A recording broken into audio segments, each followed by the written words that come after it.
જેતપુર ગ્રામ્ય વિસ્તારમાં 4 પગનો આતંક. જેતલસર જંકશનમાં સિંહે એક બળદનું મારણ કર્યું અને એક ખેડૂત ઉપર હુમલો કર્યો. જેતપુર ગ્રામ્ય વિસ્તારમાં 4 પગનો આતંક. જેતલસર જંકશનમાં સિંહે એક બળદનું મારણ કર્યું અને ખેડૂત ઉપર હુમલો કર્યો છે.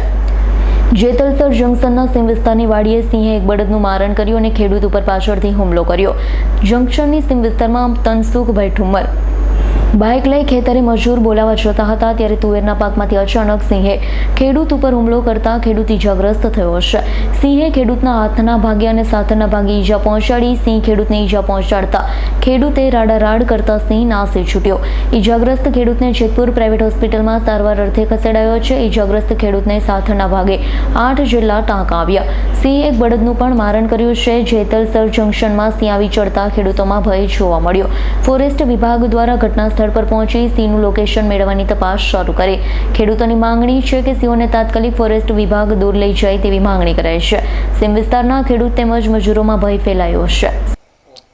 શું નામ તમારું? મારું નામ તનસુખભાઈ હિરજીભાઈ ઠુમર. જેતલસર મારું ગામ. અમારા સિંહ વિસ્તાર જેતલસરથી મંડલીપુર વિસ્તારમાં સિંહની અવારનવાર આવી બનાવ બને છે. હું બાજુવાળાની વાડીએ મજૂર કહેવા માટે જતો હતો અને પાછળથી મારી ઉપર એટેક કર્યો અને મને પછાડી દીધો અને હાથમાં 6 થી 7 ટાંકા આવ્યા છે અને પગના ભાગમાં ઈજા કરી છે.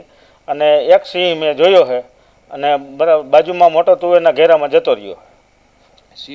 અને અમારા વિસ્તારમાં સિંહનો ઘણા ટાઈમ થયા આવી રીતે બરાબર અવારનવાર બનાવ બનતા રહીએ. સિંહનો વસવાટ છે એમના ખેડૂતો અને ખેત મજૂરોમાં કોઈ ભય ખરો? હા, ભય તો હોય જ ને. મજૂર લેબર વર્ગ હોય અમારા વિસ્તારમાં કામે જ ન આવે ને. એને એમ થઈએ કે આ વિસ્તારમાં આવી બધી ફરિયાદો છે તો આપણે એ બાજુ જવું જ નથી. હવે માનો કે સિંહનો જે વસવાટ અને જે ભય છે અત્યારે, ભયની તો આજે અમે નજર સમક્ષ જોયેલું છે. અત્યાર સુધી આ છેલ્લા 1.5 વર્ષથી આ સિંહના ધામા અમારા ગ્રામ્ય વિસ્તારની અંદર છે. બાજુનું ગામ છે રૂપાવટી છે, એમાં અવારનવાર જોવા મળે છે. ટીમડી ગામ છે એમાંય જોવા મળે છે. મંડલીકપુર ગામમાં જોવા મળે અને જેતલસરથી મંડલીકપુર રૂટમાં અવારનવાર જોવા મળે છે. અમે અનેક વખત ફોરેસ્ટ વિભાગને રજૂઆતો કરી પણ ફોરેસ્ટ વિભાગ ભોર નિંદ્રાની અંદર પોઢી ગયું હોય એવું લાગે છે. અવારનવાર રજૂઆત કરવા છતાં કોઈ એક્શન કે પગલાં લેતા નથી. અને બીજા નંબરમાં અમે જ્યારે રજૂઆત કરી છે ત્યારે એવું કહે છે કે અમે અહીંથી ખસેડી છીએ, પણ ખસેડતા હોય તો આવા બનાવો બને નહીં. અત્યાર સુધી તો પશુઓ ઉપર હુમલા થતા હતા. આજે તો અમારા ગામના ખેડૂત તનસુખભાઈ હિરજીભાઈ ઠુમર જે છે તે તેમની વાડી માટે મજૂર કહેવા ગયા તો તેમની પાછળ ઓચિંતાનો પીઠ પાછળથી હુમલો કર્યો. નજર મોત વારી ગયા. કુદરતની કોઈ એવી દેર હશે તો એ બચી ગયા. પણ આ છેલ્લા 1.5 વર્ષથી અમે આ બાબતે અનેક વખત રજૂઆતો કરી અને ભયનો માહોલ એવો ફેલાયો છે કે મજૂરો પણ હવે અહીંથી જતા રહેવા માંગ્યા.